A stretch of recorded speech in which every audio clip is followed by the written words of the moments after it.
Next topic है टोरिसेलीज law.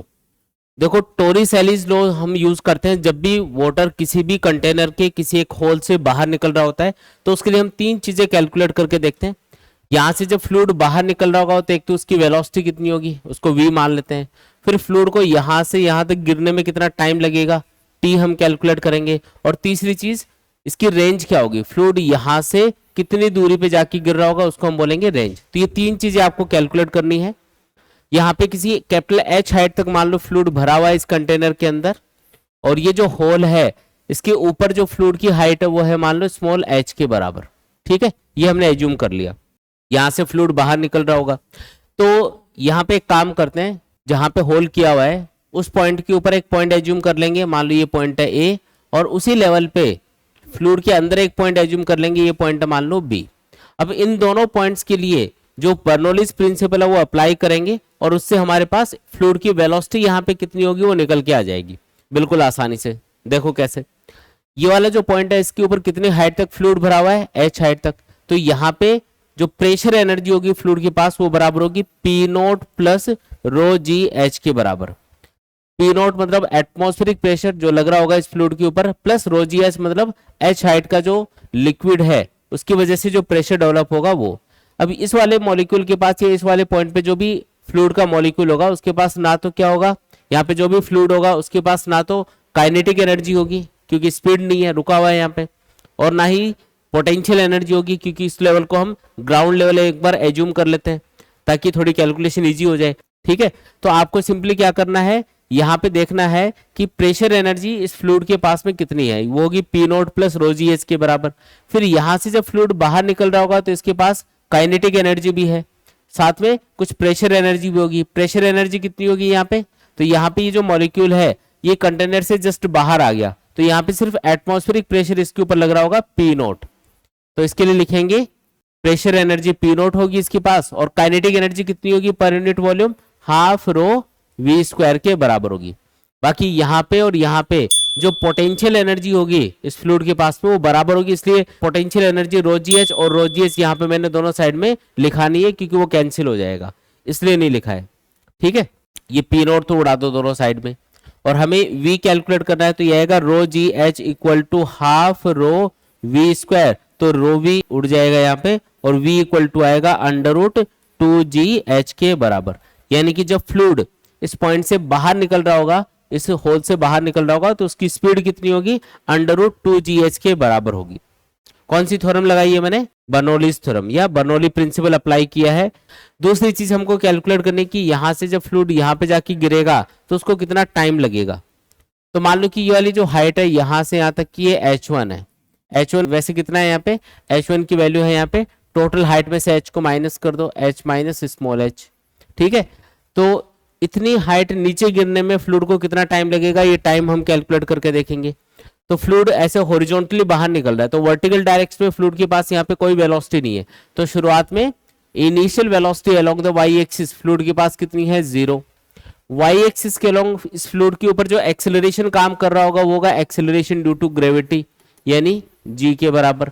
ठीक है, ये कितनी हाइट कवर करेगा नीचे गिरते टाइम पे, h1। तो हाइट आपको यानी कि डिस्प्लेसमेंट फ्लूइड का वाई एक्सिस के अलोंग पता है, यानी कि h1 के बराबर, तो displacement along the Y axis क्या होगा, h1 के बराबर। अब ये तीन डेटा पता है तो t हम इजीली पता कर सकते हैं, इसके लिए इक्वेशन लगा दो, s equals to u t plus half a t square. ये वाई एक्सिस के अलोंग आपको लगाना है, वाई एक्सिस के अलोंग डिस्प्लेसमेंट होगा h1, इनिशियल वेलोसिटी 0 होगी, एक्सेलरेशन g के बराबर है इनटू टी स्क्वायर, तो ये आएगा h1 equal to half g t square, यानी कि t की वैल्यू आ गई under root 2h1 upon g। h1 की वैल्यू याद रखना है, h1 ये वाली हाइट है, यानी कि टोटल हाइट में से ये ऊपर वाली हाइट माइनस करेंगे तो जो आएगा वो अपना h1 होगा। तो ये दूसरा फॉर्मूला अपने पास आ गया, तो ये भी याद रखेंगे कि फ्लूइड को जमीन पे गिरने में कितना टाइम लगेगा। तीसरी चीज ये कैलकुलेट करवाता है कि रेंज क्या होगी फ्लूइड की, कितनी दूरी पे जाके गिरेगा। तो रेंज कैलकुलेट करनी है तो सिंपल काम करेंगे। देखो जब फ्लूइड हॉरिजॉन्टली ये बाहर निकल रहा है तो इसकी स्पीड कितनी है, हॉरिजॉन्टल डायरेक्शन में v के बराबर है जो कि अंडर रूट 2gh है ना। और हॉरिजॉन्टल डायरेक्शन में जो डिस्टेंस ट्रेवल कर रहा है फ्लूइड वो आपको कैलकुलेट करनी है। फ्लूइड को यहां से यहां तक पहुंचने में जो टाइम लगेगा वो t है। तो हॉरिजॉन्टल डायरेक्शन में जो इसने डिस्टेंस कवर करी होगी फ्लूइड ने, जिसको हम रेंज बोल रहे हैं, ये रेंज बराबर होगा वेलोसिटी इनटू टाइम के। हॉरिजॉन्टल वेलोसिटी कितनी है v, टाइम कितना लगा फ्लूइड को नीचे गिरने में t, दोनों को मल्टीप्लाई कर दो रेंज आ जाएगी। v की वैल्यू है √2gh और t की वैल्यू है √2h1/g। ठीक है, ये g तो उड़ ही जाएगा यहाँ पे, और r की वैल्यू आएगी 2 और 2, ये वैसे 4 बनेगा अंडर रूट में, या √2 इंटू √2, ये 2 बन गया ऐसा बोल दो, अंडर रूट के अंदर बचेगा h और h1, तो ये रेंज का फॉर्मूला आ गया। ठीक है, ये 3 फॉर्मूले आपको याद करने हैं, बस इन्हीं के ऊपर क्वेश्चंस बनेंगे। तो इसको बोलते हैं टोरिसेलीज लॉ, जिसके अकॉर्डिंग हम जो वाटर यहाँ पे किसी भी होल से बाहर निकल रहा होता है उसकी स्पीड कैलकुलेट करते हैं, टाइम कैलकुलेट करते हैं कि उसको गिरने में कितना टाइम लगेगा, और तीसरी चीज रेंज कैलकुलेट करते हैं। ठीक है, अब इसमें एक दो स्पेशल केस है वो मैं आपको बता देता हूँ, फिर क्वेश्चंस करेंगे।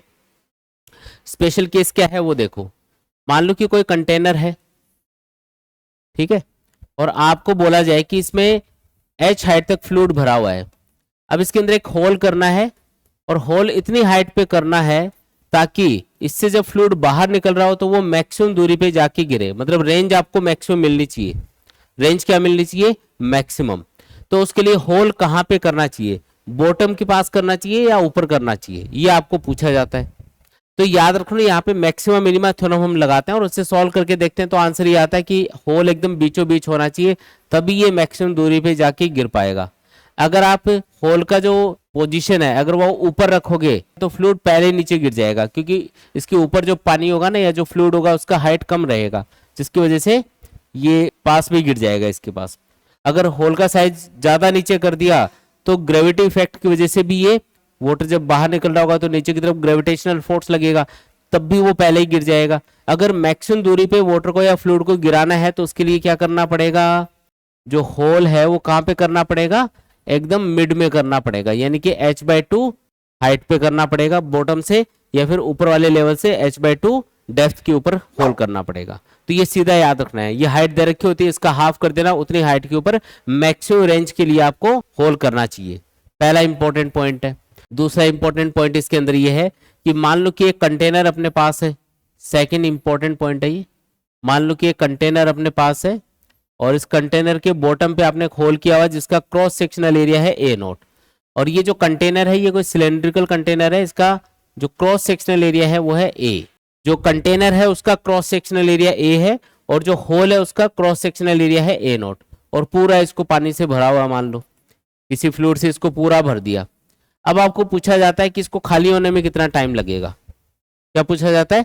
कि इसको खाली होने में कितना टाइम लगेगा, क्योंकि यहां से फ्लूइड बाहर निकलेगा, तो खाली होने में जो टाइम लगता है उसका फॉर्मूला होता है A/A0 √2h/h, ये वाला लेना है वैसे, जो टोटल हाइट होगी ना फ्लूइड की वो अपॉन g। तो ये वाला फॉर्मूला लगा के हम कैलकुलेट कर सकते हैं कि इसको खाली होने में कंटेनर को कितना टाइम लगने वाला है। तो ये दो इसके स्पेशल पॉइंट है, ये याद रखने हैं, आसान है एकदम। ठीक है।